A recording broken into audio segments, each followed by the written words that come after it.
Soluções de solutos não voláteis e não iônicos. Neste tópico, vamos estudar três propriedades coligativas que são tonometria, ebuliometria e criometria, abaixamento da pressão de vapor, aumento da temperatura de ebulição e abaixamento do ponto de congelamento do solvente puro ou do líquido puro, certo? Então, primeiro vamos estudar o efeito tonoscópico ou tonométrico. Como o próprio slide aí afirma, é o que? O abaixamento da pressão máxima de vapor da solução. Quando nós temos um solvente puro, esse solvente ele vai ter uma determinada pressão de vapor. No momento em que nós adicionamos um soluto, essa pressão de vapor do solvente em solução irá diminuir. Então, se vocês observarem aqui, ó, mantendo-se a temperatura em 100 graus Celsius, a pressão de vapor da água, que no caso é o solvente ou o líquido puro com o qual nós estamos trabalhando, será o que? P0. E a pressão do solvente em solução será P. Logo, o abaixamento absoluto da pressão máxima de vapor da solução é dado por P0, pressão de vapor do líquido, nesse caso que é a água, do líquido puro, menos a pressão de vapor da água em solução, que será igual a ΔP. E aqui está, P0 é a pressão máxima de vapor do líquido puro a temperatura θ.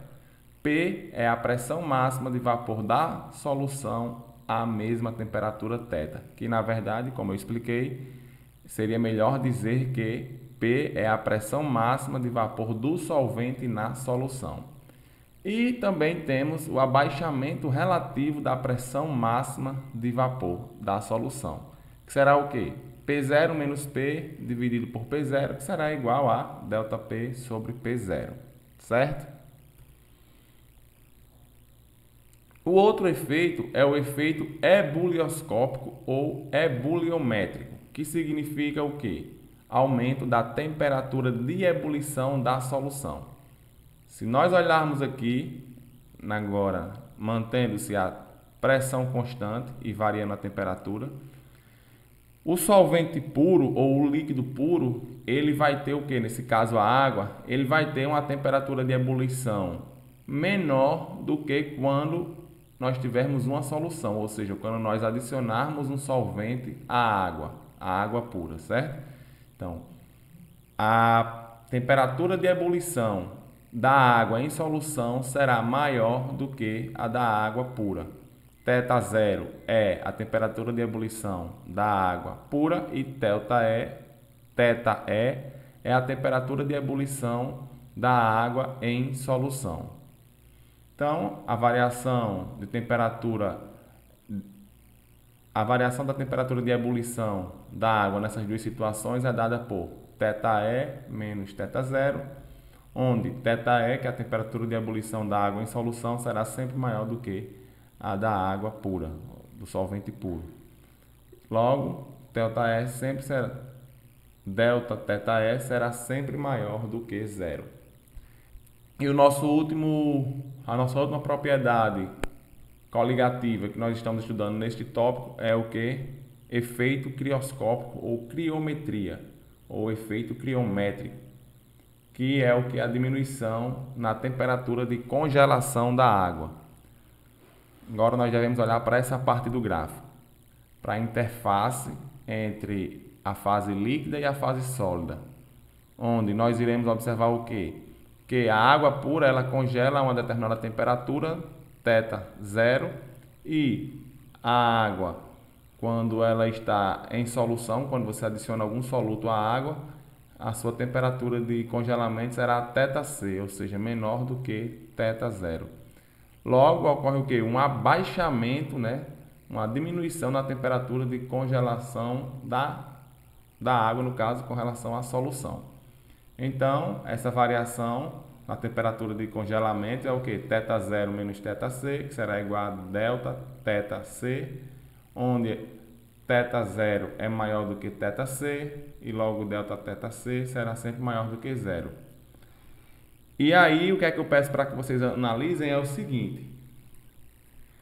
Para o primeiro caso que nós tínhamos, nós estudamos o quê? O abaixamento da pressão de vapor como o aumento da temperatura de ebulição. Vocês olhem para essa linha pontilhada, T' até A0, certo? Essa linha pontilhada verde. E vocês vão ver que a solução, ela sempre terá uma pressão de vapor menor do que a do solvente puro, do líquido puro, e terá uma temperatura de ebulição maior do que do líquido puro. E aqui, quando vocês forem analisar o efeito crioscópico, vocês olhem para essa linha pontilhada, T' até B', onde vocês irão observar que a solução, o solvente na solução, ou o líquido puro, ou o líquido na solução, que é a água, ele sempre terá um ponto de congelamento, uma temperatura de congelamento menor do que se o líquido estivesse puro, né? Vocês podem ver aqui, ó, a linha do líquido puro é o que? De T até B. E da água em solução é de T' até B'. Agora vamos falar sobre a lei de Raoult. François-Marie Raoult, físico e químico francês, nasceu em 1830 e faleceu em 1901. Foi professor de química na Universidade de Grenoble, na França. Estudou as pilhas elétricas e as propriedades coligativas. O estudo dessas propriedades representou no século passado um caminho importante para a determinação das massas moleculares das substâncias químicas. Então, Raoult desenvolveu a sua lei, chamada Lei de Raoult, das propriedades coligativas no século XIX, em que ele concluiu o seguinte: dissolvendo-se um mol de qualquer soluto não volátil e não iônico, nós iremos estudar os casos dos solutos não iônicos, dos solutos iônicos mais à frente, mas enfim, ele afirmou, que dissolvendo-se um mol de qualquer soluto não volátil e não iônico em 1 kg de solvente, observa-se sempre o mesmo efeito tonométrico ou ebuliométrico ou criométrico. O que ele quis dizer? Que não vai depender da natureza do soluto, visto que ele não seja nem volátil nem iônico. Se for um composto molecular, por exemplo, um soluto molecular, independente de qualquer que seja esse soluto, ele vai ter o mesmo efeito nas propriedades coligativas, que vamos ver agora 3, a tonoscopia, a ebulioscopia e a crioscopia. Então, na tonoscopia, o abaixamento relativo da pressão de vapor será igual à constante tonométrica molar do solvente, vezes W, que é a molaridade do soluto em relação ao solvente. Número de mols do soluto dividido pela massa em quilogramas do solvente. Ebulioscopia. Nós observamos aí, que a variação, ou seja, o aumento, da temperatura de ebulição será igual a constante ebuliométrica molar do solvente vezes a molaridade.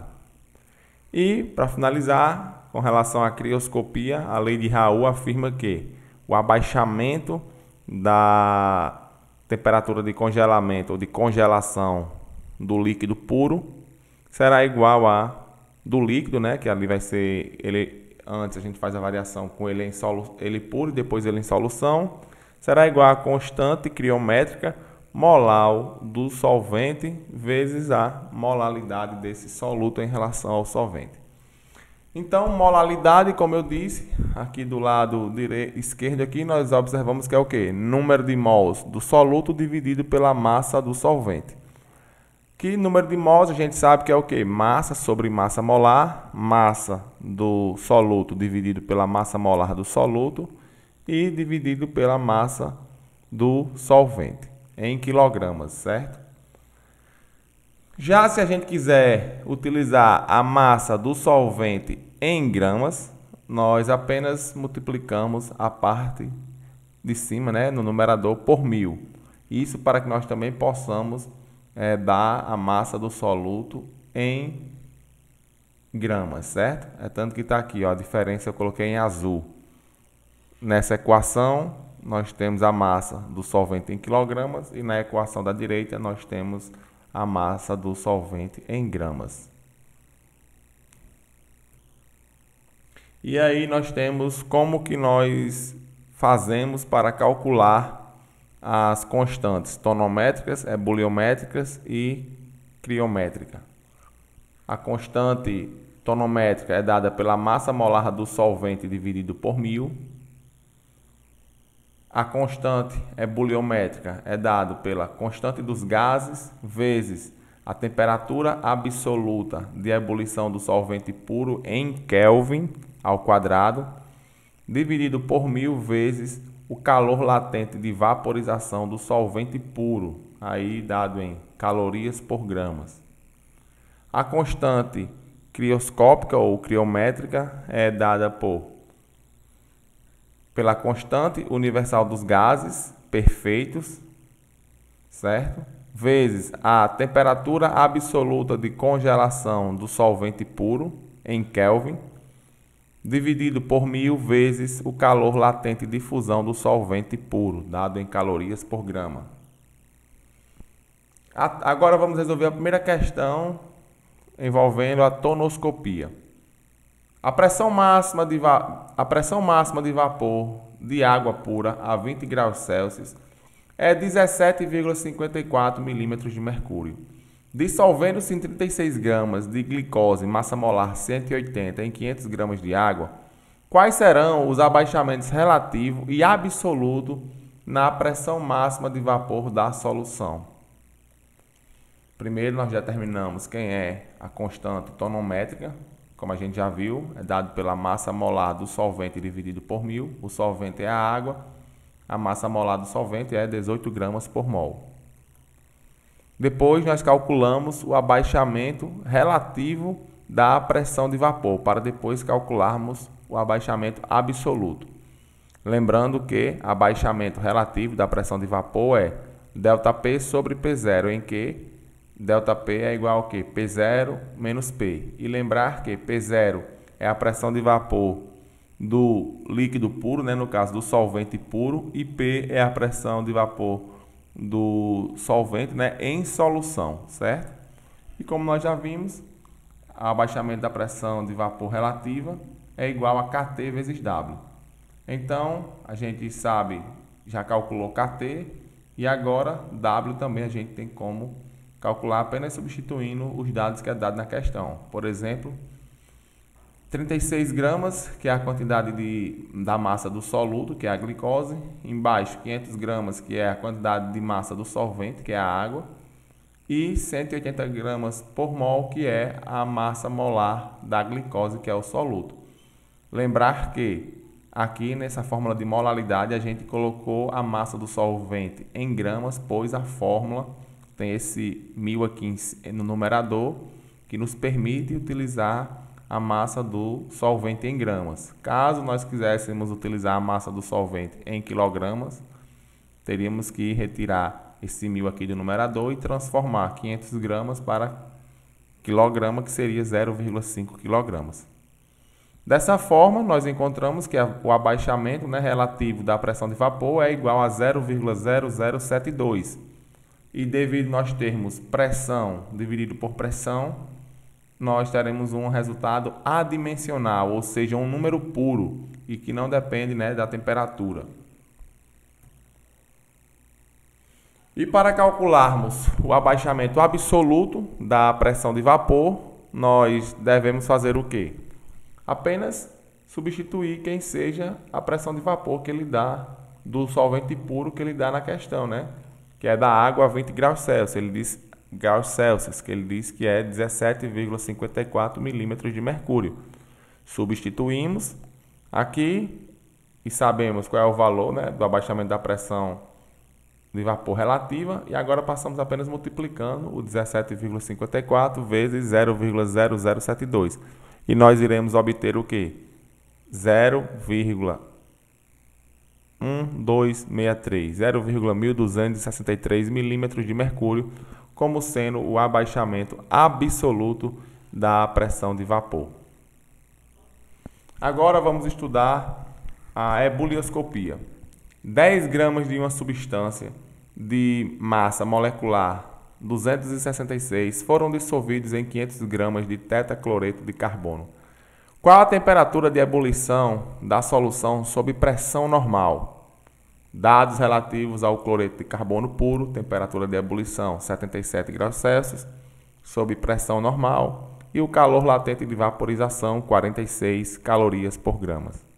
Então, aqui estão os dados, né? Já extraí os dados da questão, quem é o soluto, quem é a massa do soluto, a massa do solvente, o calor latente de vaporização, a massa molar do soluto e também a temperatura já sendo transformada para Kelvin. Lembrar que temperatura em Kelvin é igual a temperatura em graus Celsius mais 273. Então, tá aí onde nós obtivemos né, que a temperatura para essa questão é de 350 kelvins.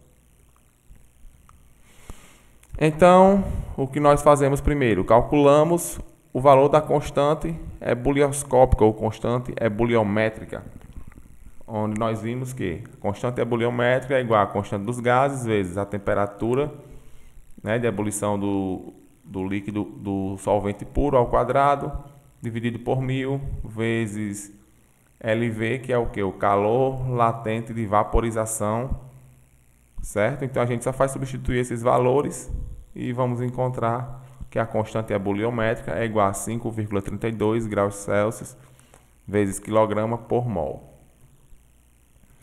E para finalizar, agora nós aplicamos aí duas fórmulas, né? Primeiro, a da variação da temperatura de ebulição, que vai ser o que? θE menos θ0, em que θE é a temperatura de ebulição da solução e θ0 é a temperatura de ebulição do solvente puro. E também nós vimos que delta θE, ou seja, a variação da temperatura de ebulição é igual a constante ebuliométrica vezes W, isso aqui em cima, né? E agora nós igualamos, né? θE menos θ0 igual a KE vezes W. Está aqui. E agora apenas substituímos os valores, isolamos quem é θE e vamos encontrar que a temperatura de ebulição da solução é igual a 77,4 graus Celsius, certo? Do solvente puro era 77 graus Celsius e agora da solução é de 77,4 graus Celsius, ou seja, aumentou 0,4 graus Celsius. Agora vamos fazer uma questão sobre crioscopia. Qual é a temperatura de congelação de uma solução contendo 8,9 gramas de antraceno, a fórmula molecular dele aí, C14H10, em 256 gramas de benzeno? Temperatura de congelação do benzeno puro, que é igual a 5,44 graus Celsius. Constante criométrica molar do benzeno, que é igual a 5,12 graus Celsius. E as massas atômicas que ele dá aí, do hidrogênio e do carbono. Então, os dados da questão: massa do soluto, que é o antraceno, 8,9 gramas. Massa do solvente, que é o benzeno, 256 gramas. A temperatura de ebulição ou de congelamento do solvente puro, no caso do benzeno, que será de 5,42 graus Celsius, constante criométrica, que é de 5,12 graus Celsius, e a massa molar do soluto, né, que eu já fiz aí, que será igual a 178 gramas por mol. Só é vocês pegarem 14, né, que há 14 átomos de carbono, vezes a massa molar do carbono, que é 12, mais 10 vezes 1, que é 1 é a massa molar do hidrogênio. Vocês vão obter 178. Aplicando o mesmo princípio da questão anterior, vocês vão observar que a variação ou seja, o abaixamento da temperatura de congelamento ou de congelação do benzeno em relação ao benzeno em solução será igual à constante criométrica vezes W. Substituindo todos os valores, vocês irão encontrar que θC, que é a temperatura de congelamento da solução de benzeno, será igual a 4,42 graus Celsius, ou seja, teve um abaixamento. A temperatura de congelamento do solvente puro, que é o benzeno, foi de 5,42 graus Celsius, e agora da solução de benzeno, né, que é antraceno, que é o soluto em benzeno, que é o solvente, essa temperatura de congelamento vai baixar de 5,42 graus Celsius para 4,42 graus Celsius. Vamos falar agora da nossa última propriedade coligativa, que é a osmose. Também a área que estuda, né, o fenômeno da osmose é a osmometria. Então, o nosso sangue, as nossas células, né, os glóbulos vermelhos presentes no nosso sangue, ele está permanentemente passando por processos osmóticos, né? Entrada e saída de fluidos das hemácias, né? Os nossos glóbulos vermelhos. Então, vamos explicar melhor aqui no próximo slide. Então, como eu comentei, a célula animal do nosso sangue, né? Nós temos os glóbulos vermelhos, só para identificar, já deixar bem claro, essa representação aqui, onde nós temos uma esfera vermelha e duas brancas, é o que? É a molécula da água, certo? Aqui nós temos essas estruturas maiores aqui, são o que? São as hemácias, né? Os glóbulos vermelhos, né? Do nosso sangue, as células animais do sangue. E nós vamos agora imaginar três situações, certo?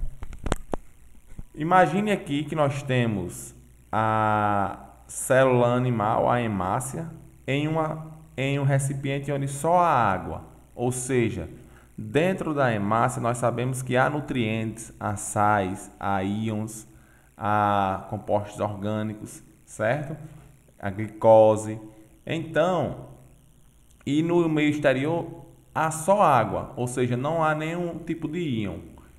E nós iremos ver mais à frente, nos próximos slides, que a água, o solvente, ele tende a fluir do menos concentrado, da região menos concentrada para a mais concentrada. Ou seja, o nosso glóbulo vermelho, ele ficará inchado. Então, eu estou mostrando aqui, né, que as moléculas de água estão entrando na nossa célula e ela ficará inchada. Isso quando aqui eu tenho aqui também a classificação, né, ó, dizendo que a concentração de íons no espaço extracelular, fora da célula. Nesse caso aqui que eu acabei de explicar, nós temos uma solução extracelular hipotônica, ou seja, o prefixo hipo significa menos, abaixo. Então, está com a concentração abaixo da concentração interna da célula animal, certo? E dessa forma, a pressão externa, né, será maior do que a pressão dentro da célula, porque a água ela vai tentar entrar dentro da célula, isso antes de atingir o equilíbrio. Quando atingir o equilíbrio, né, aí vai ficar a velocidade de endosmose igual a de exosmose, onde endosmose é a velocidade de entrada do solvente na solução e a velocidade de exosmose é a velocidade de saída do solvente da solução. Nesse outro caso, quando nós temos aqui uma situação normal, significa o quê? Que a minha solução extracelular ela vai ter a mesma concentração tônica, né, a de sais e de outras substâncias, igual à do interior da minha célula. Então, nós teremos o quê? Uma solução extracelular denominada isotônica, onde o prefixo iso significa igual, né? Então, ou também chamada de isosmótica, ou também de igual tonacidade. Então, nós observamos que tem tanto molécula de água entrando pelo fenômeno chamado endosmose e também saindo de dentro da célula, também fenômeno chamado de exosmose. E para finalizar, no nosso terceiro caso, nós vamos ter o quê? Uma situação em que a solução extracelular está mais concentrada do que a solução dentro da célula. Então, a água que está dentro da célula vai migrar para fora, vai sair da célula pelo processo de exosmose, e a minha célula ela vai ficar o quê? Encolhida, murcha, porque ela perdeu muita água. No caso aqui do meio extracelular, nós podemos dizer, como eu comentei no começo, para a célula inchada nós vamos ter água pura, para um meio isotônico nós vamos ter o soro fisiológico, onde a pressão externa vai ser igual à pressão interna, a pressão dentro da célula, e no caso de uma solução hipertônica, nós vamos ter uma solução salina concentrada, isso para o meio externo. Logo, a pressão da célula ela vai ser maior do que a pressão externa, e isso favorecerá o quê? A água sair de dentro da célula para o meio externo. Agora vamos falar sobre o fenômeno da difusão, que é o movimento espontâneo entre partículas de substâncias diferentes que se misturam dando origem a uma solução. Quando nós colocamos açúcar, sal dentro de um copo com água e mexemos, o que é que nós observamos? A difusão daquelas partículas, no caso do açúcar, das moléculas de glicose, se dissolvendo, né, ali se difundindo ali pelo copo, pelo corpo de água que vai estar ali presente. E no caso do sal, nós vamos ver o quê? A formação de íons, né, se difundindo ali, se dissolvendo ali para o corpo da água, né? O íon se dissolve, né, tendo uma dissociação, o fenômeno também chamado de dissociação iônica. E as moléculas de água, como eu já comentei, elas vão se difundir ali pela água também. Então, a difusão é apenas um aspecto particular da tendência geral que existe na natureza de igualar e uniformizar todas as coisas. Vejamos alguns exemplos. Os gases se misturam e se distribuem uniformemente num recipiente. Nós temos o exemplo, né, da atmosfera, do ar atmosférico. Nós sabemos que é composto por uma mistura gasosa, onde temos aproximadamente 70% de gás nitrogênio, 20% de gás hidrogênio, oxigênio, 78% de nitrogênio, 21% de oxigênio e 1% de outros gases. E eles todos estão aí misturados de forma uniforme na atmosfera. Nos vasos comunicantes, os líquidos se movimentam até que os níveis se igualem. O calor passa de um corpo quente a um corpo frio até que as temperaturas se igualem. Dois exemplos também bem práticos e fáceis de ser associados. A eletricidade flui de um corpo para outro até que os potenciais elétricos se igualem. Também muito simples isso daí de a gente poder imaginar. Vamos definir agora o que vem a ser uma membrana semipermeável ideal. É um dispositivo em que permite a passagem do solvente e impede a passagem do soluto. Vejamos aqui no nosso lado, aqui nós temos a membrana, certo? Semipermeável, onde no nosso lado esquerdo nós só temos água e no lado direito nós só temos glicose, certo? Moléculas de glicose. Está aqui a identificação, água e glicose. Então, a membrana semipermeável, ela vai permitir a passagem do solvente. Quem é o solvente? A água. Então, a água ela vai passar do meio menos concentrado para o mais concentrado. Onde é que está concentrado? Onde só tem o soluto, que é a glicose. Então, vejamos. Certo? Já quando a glicose ela tentar passar para o meio onde tem a água, a membrana semipermeável não vai permitir. Vejamos. Ela não vai passar a molécula de glicose.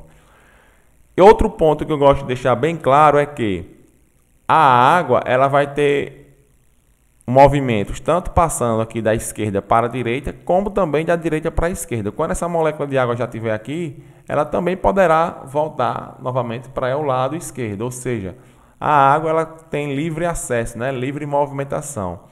E nós iremos ver, né, que com o tempo, quando atinge-se o equilíbrio, o que acontece é o quê? Que a velocidade de entrada da água na solução, ou seja, a velocidade de endosmose, será igual à velocidade de saída da água da solução, velocidade de exosmose, certo? Então, atinge-se o equilíbrio quando aqui a solução, né, fica bem hidratada, atinge-se um equilíbrio aí, os potenciais químicos ficam ajustados. Então eu fiz aqui uma representação esquemática, onde do lado esquerdo nós só temos água, aqui são dois tubos, né, conectados, e no meio há uma membrana semipermeável. E do lado direito nós só temos glicose, certo? Então no início, está aqui a situação. Quando nós formos para a situação final, o que é que aconteceu? Na situação final, quando atinge-se o equilíbrio, as moléculas de água passaram aqui para o lado onde só tinha glicose e, como eu comentei com vocês, a água ela pode tanto passar da esquerda para a direita como voltar da direita para a esquerda. Só que no começo, o que é que acontecia? A velocidade de entrada de água era muito maior do que a velocidade de saída de água dessa solução aqui onde nós temos a glicose. Com o passar do tempo, a quantidade de água que está entrando na solução que tem a glicose é igual à velocidade com que as moléculas de água estão saindo dessa solução. Então, nós atingimos um equilíbrio dinâmico em que a velocidade de endosmose é igual à velocidade de exosmose, certo? Aqui eu tenho um experimento que é muito bom e prático de se realizar, retirado do livro Ricardo Feltri, onde, primeiro, ele pede para que nós possamos introduzir um tubo fino de vidro através de uma rolha. Aqui é para evidenciar, né, um experimento para evidenciar o fenômeno da osmose. Depois, amarre firmemente um saco de papel pergaminho, que vai servirá, né, como uma membrana semipermeável, na rolha. Logo em seguida, encaixe o aparelho até o início do tubo com uma solução concentrada de açúcar em água. Coloque na solução um pouco de corante, usado em doces e bolos caseiros. Coloque o dispositivo anterior num recipiente com água pura, de modo que os níveis interno e externo se igualem. Ele pede para que aqui dentro desse saquinho vai estar uma solução concentrada, né, de açúcar em água. E ele pede para que coloque essa solução, né, junto com esse aparelho aqui, dentro de um recipiente que contém a água pura, e ele pede para nivelar o nível aqui de água que vai estar dentro do tubozinho com o nível do recipiente. E com o passar do tempo, o que é que vai acontecer? A água ela vai entrar dentro do saquinho, né? Porque, como a gente já viu, o saco, esse papel, pergaminho, vai funcionar como uma membrana semipermeável, onde a água irá entrar. Como a solução dentro do saco vai estar mais concentrada do que fora do saco, que só vai ter água, então a água vai entrar até aí essa entrada, né, vai ser evidenciada, essa entrada de água dentro dessa solução mais concentrada de glicose vai ser evidenciada pelo aumento do nível dentro do tubo. E a pressão hidrostática, que vai ser dada pela altura aqui, né, ó, que nós estamos observando, essa diferença de altura que foi constatada do início para o final do experimento, será proporcional ou será um indicativo da pressão osmótica ali daquele meu processo. E isso serve como um aparelho rudimentar, né, um osmômetro, que é um aparelho que mede a pressão osmótica em um determinado processo ou em uma determinada situação. Então, vamos definir alguns termos que eu comentei e que é muito importante que vocês tenham em mente.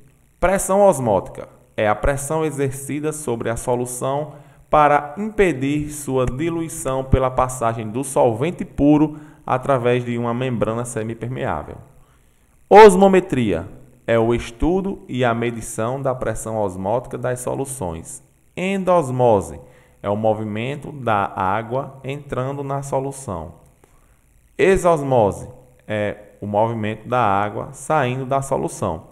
Nesses casos, nós estamos utilizando água porque é o líquido, né, o solvente, vamos dizer assim, mais comum. Tanto que a água é chamada de solvente universal, tem esse título, Então, mas se a gente estivesse trabalhando com outro líquido, que fosse solvente ou outro líquido, então a gente teria que citar o quê? Endosmose.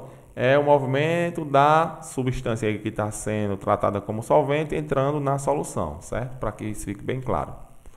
E osmômetro é o quê? É o aparelho utilizado para medir a pressão osmótica. Agora vamos falar sobre o cientista Jacobus Henricus van Hoff. Físico-químico holandês, nasceu em 1852 e faleceu em 1911. Foi professor nas universidades de Amsterdã e de Berlim e muito contribuiu para o desenvolvimento da físico-química, com seus trabalhos na osmometria, na termodinâmica e na cinética química. Desenvolveu também a teoria do carbono tetraédrico, de grande importância na explicação da estrutura dos compostos orgânicos. Por seus trabalhos, Van Hoff foi agraciado em 1901 com o primeiro prêmio Nobel atribuído à química. Então, Van Hoff, ele tem aí, primeiro, no estudo da osmose, ele conseguiu elaborar duas leis, em que a primeira, π, esse π é chamado de pressão osmótica, a letra grega π, é igual a constante osmótica vezes a molaridade. Molaridade é o quê? Número de mols do soluto sobre o volume da solução. E a segunda lei que ele atribuiu foi que a pressão osmótica ela é igual a constante, certo? Uma outra constante osmótica, e vezes a temperatura. Dessa forma, ele conseguiu afirmar que a pressão osmótica ela é diretamente proporcional à molaridade e diretamente proporcional à temperatura. Ou seja, a pressão osmótica depende tanto da molaridade como da temperatura da solução e nas condições em que se está trabalhando. Aí tem todas as identificações: π, pressão osmótica; V, volume, as unidades, atm, litro; temperatura em Kelvin; número de mol em mol; e molaridade em mol por litro. E desenvolvendo a teoria de Van Hoff, ele conseguiu desenvolver a equação da pressão osmótica, chegando nessa equação que é muito similar à equação de Clapeyron para a equação dos gases ideais, né? Que é o que? PV igual a nRT, onde π é a pressão, e lá na equação dos gases é P, indicando a pressão, V, volume, igual a N, aqui que é o número de mols, lá é o número de gases ou de uma mistura gasosa que você está trabalhando, R é a constante dos gases e T é a temperatura. E nós podemos derivar outras equações aqui a partir dessa. Se nós trabalharmos passarmos o volume para cá dividindo, número de mols sobre volume é o que? Molaridade. Então, nós vamos obter que π é igual a molaridade RT. Se nós agora trabalharmos o número de mols aqui, ele pode ser dado por massa do soluto dividido por massa molar do soluto, nós podemos apenas desenvolver agora, passando o volume para cá, dividindo por segundo membro, em que a pressão osmótica será igual a massa do soluto dividido pela massa molar do soluto vezes o volume da solução, tudo isso vezes a constante dos gases vezes a temperatura. E aí está toda a identificação: π, pressão osmótica; V, volume da solução; T, temperatura absoluta; unidades, atm, atmosferas, litro e Kelvin; N, quantidade de mols do soluto dado em mol; R, constante universal dos gases, que é dado em atm, litro, mol, Kelvin, mas também pode ser dado em outras unidades, a depender da questão. M, molaridade do soluto. E para finalizar, vamos aqui fazer um quadro resumo e em seguida resolvemos uma questão. As propriedades coligativas que nós estudamos foram 4. Primeiro, nós vimos que as propriedades coligativas das soluções são propriedades que dependem apenas, única e exclusivamente do número de partículas dispersas na solução, independente da natureza dessas partículas. Ou seja, Para essa definição, nós estudamos 4 propriedades. Primeiro, tonoscopia ou tonometria, que é a diminuição ou abaixamento da pressão máxima de vapor do solvente. Depois estudamos ebulioscopia ou ebuliometria, aumento ou elevação da temperatura de ebulição do solvente. Depois nós estudamos a crioscopia ou a criometria, diminuição ou abaixamento da temperatura de congelação do solvente. Para finalizar, nós estudamos a osmoscopia ou osmometria, que é o fenômeno da osmose, em que nós estudamos a pressão osmótica. E como eu comentei, agora a questão para finalizarmos esse tópico. Calcule a pressão osmótica a 27 graus Celsius de uma solução aquosa que contém 6 gramas de glicose, massa molar da glicose 180 gramas por mol, em 820 ml de solução.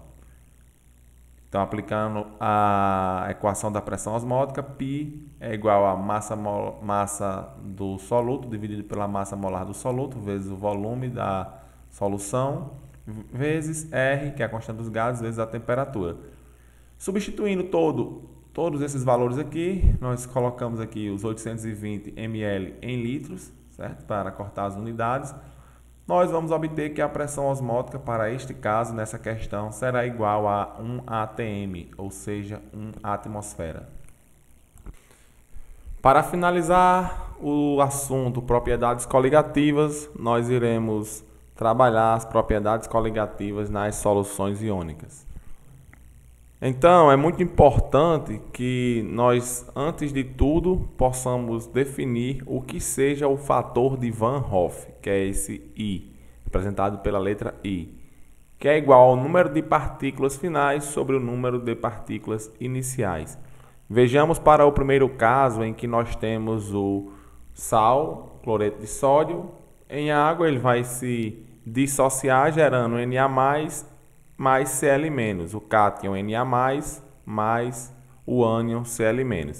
Então, uma partícula, uma espécie química, vai gerar, produzir duas outras partículas ou espécies químicas. Então, nós teremos que o fator de Van Hoff será 2 sobre 1, ou seja, igual a 2, para este caso. Agora, um caso mais complexo, que é quando nós trabalhamos com ácidos.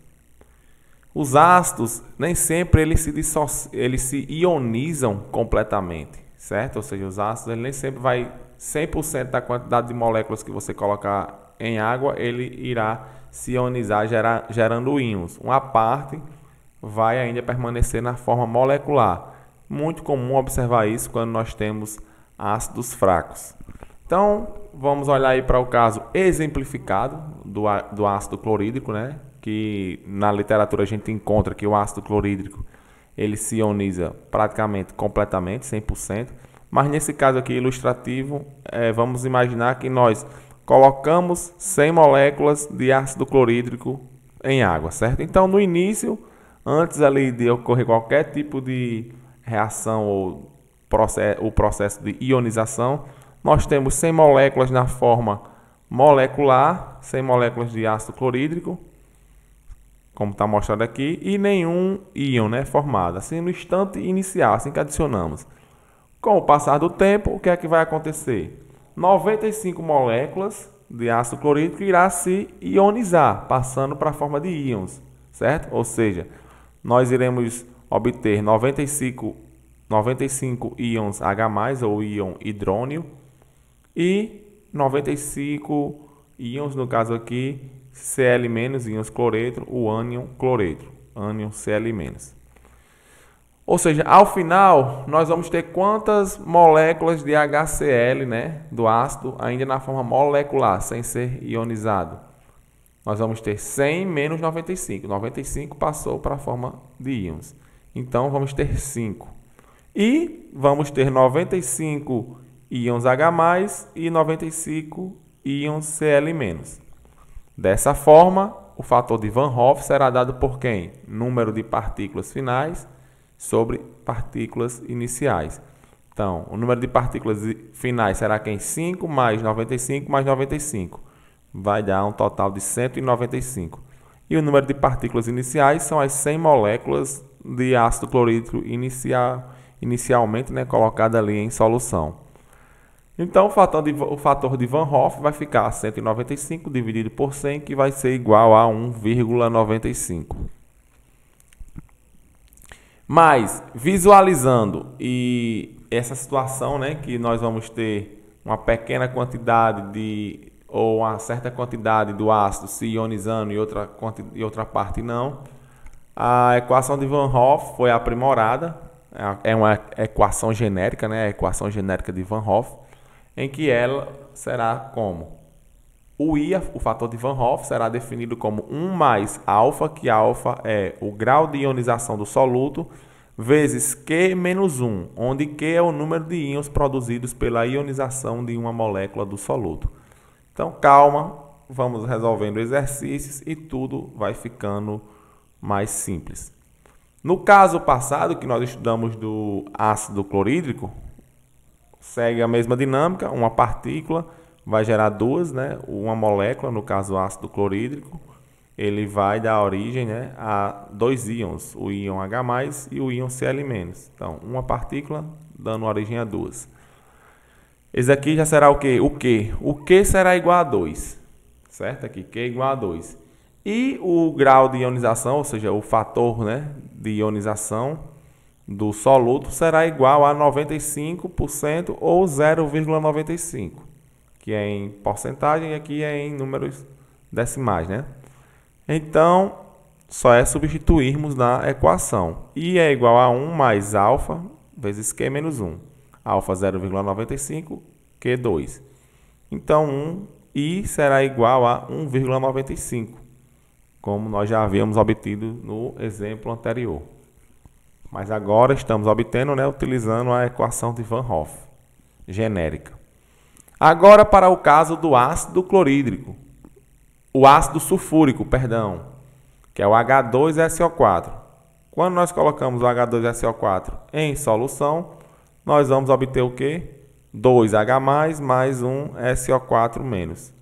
O íon H+, dois íons H+, mais um íon sulfato, certo?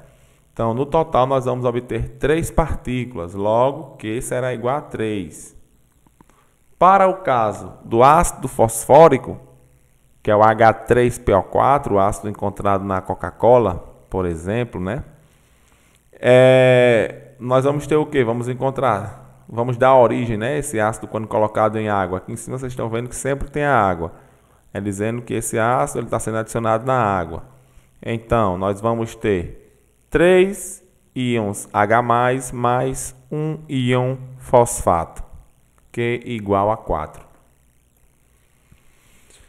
Então, pessoal, podemos concluir que quando alfa é igual a 0, ou seja, quando nós trabalhamos com uma solução molecular, I é igual a 1. Porque se alfa for igual a 0, alfa está multiplicando todo esse termo, logo I será apenas igual a 1.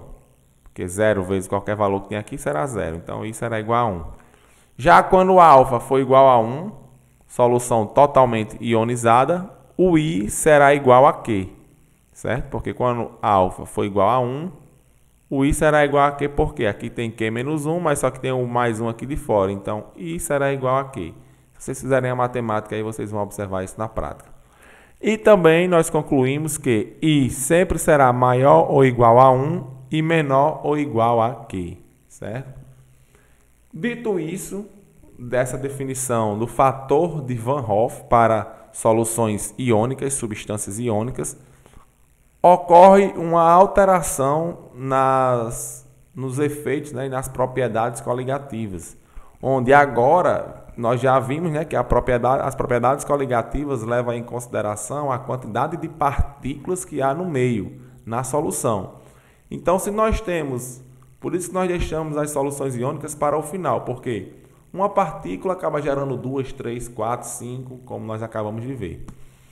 Então, o efeito, né, o fator de correção das fórmulas estudadas até agora será o fator de Van Hoff. Então, o efeito coligativo, de um modo genérico, será igual a uma constante vezes a molaridade vezes o fator de Van Hoff. Vejamos para cada um dos efeitos. A tonoscopia, que estuda o quê? O abaixamento da pressão de vapor. será dado como? Abaixamento da pressão de vapor relativo será o quê? Igual a KT, constante tonométrica, vezes W, molaridade, vezes o fator de correção agora que nós incluímos, que é I, o fator de Van Hoff. Para ebulioscopia, para crioscopia e para osmometria, segue o mesmo procedimento, a mesma lógica. Sempre teremos agora a diferença que vamos ter o I, que é o fator de Van Hoff, multiplicando cada uma dessas equações, certo? Então, vamos aqui para o nosso primeiro exemplo. Em uma solução aquosa, o grau de ionização do ácido sulfúrico é 85%. Calcule o fator de Van Hoff. Então, já está dizendo aí que o alfa é 85%, ou seja, 0,85. Nós já vimos que o ácido sulfúrico ele vai gerar 3 partículas, então o Q será igual a 3. Então, calculamos o fator de Van Hoff. I é igual a 1 mais alfa vezes Q menos 1, onde alfa é 0,85 e Q é igual a 3. 3 menos 1, 2. 2 vezes 0,85 vai dar 1,7. 1,7 mais 1, 2,7. Segunda questão. Uma questão sobre tonoscopia, ou seja, o abaixamento da pressão de vapor. Calcule a pressão de vapor a 30 graus Celsius de uma solução de cloreto de sódio contendo 10 gramas de NaCl, cloreto de sódio, e 250 gramas de água. Admita o cloreto de sódio completamente dissociado. Pressão máxima de vapor de água a 30 graus Celsius é igual a 31,8 milímetros de mercúrio. Primeiro, eu separei todos os dados. Está aqui a pressão de vapor, né? Aqui no caso que ele trabalha com a água, certo? A pressão de vapor da água pura a 30 graus Celsius é o que? 31,8 milímetros de mercúrio. Aí ele vai pedir qual é a pressão, certo? Quanto é que essa pressão ela vai diminuir, né? A pressão final quando a pressão da água é em solução. Primeiro nós calculamos o fator de Van Hoff, substituímos aqui todos os parâmetros, né? Quando ele não dá, aqui é um sal, né? Quando ele não dá, se ele não der o grau de ionização, você tem que considerar que é 100% o grau de dissociação do sal. Aí você tem que considerar que é 100%. Então, o alfa vai ser igual a 1. Então, I será igual a 1 mais 1 vezes 2. Nós já vimos que para o NaCl é 2, certo? Menos 1. O Q vai ser igual a 2, porque o NaCl vai gerar o quê? 2 partículas, Na mais e Cl menos. Então, o I no final vai ser igual a 2, porque 2 menos 1, 1. 1 vezes 1, 1. 1 mais 1, 2. Depois, nós calculamos a constante tonométrica e, para finalizar, aplicamos no abaixamento da pressão relativa, né? Da pressão de vapor relativa, um abaixamento relativo da pressão de vapor. E aí, nós encontramos que a pressão final é igual a 31,02 milímetros de mercúrio. Podemos observar que o resultado está coerente. Teve um abaixamento em relação à pressão de vapor da água pura, certo? 31,8 da água pura e a água em solução 31,02 milímetros de mercúrio. Outra questão sobre ebulioscopia. Qual o grau de ionização de uma solução aquosa de NaCl cuja concentração é de 80 gramas de NaCl em 1000 gramas, né, no caso aí de água, e que ferve a 101,35 graus Celsius. Constante ebuliométrica molar da água, 0,52 graus Celsius. Massas atômicas do sódio, 23, e do cloro, 35,5. Então, pessoal, está aqui todos os dados, certo? Primeiro, vocês têm que fazer o quê? A partir da equação do cálculo da variação da elevação da pressão de vapor, vocês vão encontrar o fator de Van Hoff. É só substituir aí os dados que eu já até separei aqui para vocês. E vocês vão encontrar que o I será igual a 1,898. E logo em seguida, a partir de vocês encontrarem o valor do fator de Van Hoff, vocês vão lá utilizando a equação de Van Hoff, substitui o valor de I, que já foi encontrado, igual a 1 mais alfa vezes 2 menos 1, porque estamos trabalhando com NaCl. Como eu comentei, quando a questão não dá né, o valor, no caso aí, nesse caso aqui não, ele quer saber justamente o alfa. E aí o Q vocês já sabem que é igual a 2, porque um NaCl vai gerar os íons Na+, e Cl-, então vai gerar duas partículas, então o Q será igual a 2. Vocês aplicando aqui, e justamente o que ele pede é o alfa, e o alfa será igual a 0,898 ou 89,8%. O grau de dissociação desse sal em água na temperatura de 30 graus Celsius será de 89,8%. Vamos resolver a próxima questão agora sobre crioscopia. Qual será o abaixamento máximo da temperatura de congelação de uma solução aquosa 0,03 molar de sulfato de cromo? Constante criométrica molar da água igual a 1,86 graus Celsius. Então aqui estão os dados, né? Ó, o Q vai ser igual a 5, o alfa vai ser igual a 1, constante criométrica igual a 1,86 e a molaridade igual a 0,03. Pessoal, por que o Q vai ser igual a 5? Está aqui a resposta, né? Ó, uma partícula desse sal, sulfato de cromo, vai gerar o quê? 5 partículas, 2 íons cromo, 3+, mais 3 íons sulfato, né? Então, 2 mais 3, 5, certo? Então, só é substituir, vai encontrar aqui o fator de Van Hoff, I vai ser igual a 5. E, para finalizar, vocês calculam o abaixamento, né, da temperatura de congelação, dado por delta θ C, igual a constante criométrica vezes W, que é a molaridade, vezes o fator de Van Hoff, que nós descobrimos que é 5. Então, esse abaixamento da temperatura de congelamento ou de congelação da água será igual a 0,279 graus Celsius. Mais uma questão sobre crioscopia. Qual o abaixamento da temperatura de congelação de uma solução que contém 2,44 gramas de ácido benzoico, massa molar igual a 122 gramas por mol, em 500 gramas de benzeno? Sabendo-se que nessa solução as moléculas do soluto estão totalmente associadas de duas em duas. Constante criométrica molar do benzeno é igual a 5,12 graus Celsius. Então, nós aqui temos todos os dados, né, da questão: massa molar, massa do soluto, que é o ácido benzoico, massa molar desse soluto, que é 122 gramas por mol, massa do solvente, que é 500 gramas, massa molar do solvente, que é 78 gramas por mol. Pessoal, então, essa questão aqui ela tem uma peculiaridade a mais, que ele fala o quê? Que as moléculas do soluto estão totalmente associadas de duas em duas. Ou seja, na hora de quando nós aplicarmos aqui, né, a variação o abaixamento, né, quando nós formos calcular o abaixamento da temperatura de congelamento, nós vamos ter que levar em consideração o quê? Como se a massa molar da espécie em solução fosse a massa molar do soluto vezes 2, porque elas vão estar aglutinadas, né, agrupadas de duas em duas.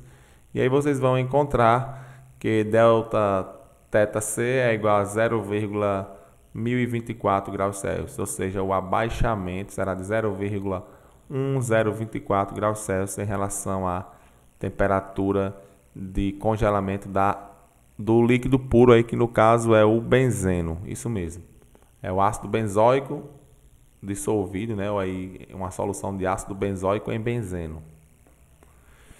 E para finalizar, nós vamos resolver uma questão sobre osmose, né? A osmometria, onde a questão pergunta: verifique se existe isotonia, ou seja, soluções com a mesma concentração, ou seja, a mesma pressão osmótica, entre uma solução aquosa de NaCl 0,1 molar, temperatura de 27 graus Celsius, e uma solução aquosa de sacarose 0,2 molar, a mesma temperatura. Então, aqui vocês vão ter que desenvolver o fator de Van Hoff, aqui já está todos os dados, tudo bem selecionadinho para vocês, ó. E nós vamos ver que o fator de Van Hoff para solução de NaCl será igual a 2, o fator de Van Hoff para uma solução de sacarose será igual a 1. E vamos calcular aqui, né, vamos estabelecer as duas equações para a pressão osmótica da solução de NaCl e pressão osmótica da solução de sacarose, e vamos dividir uma pela outra.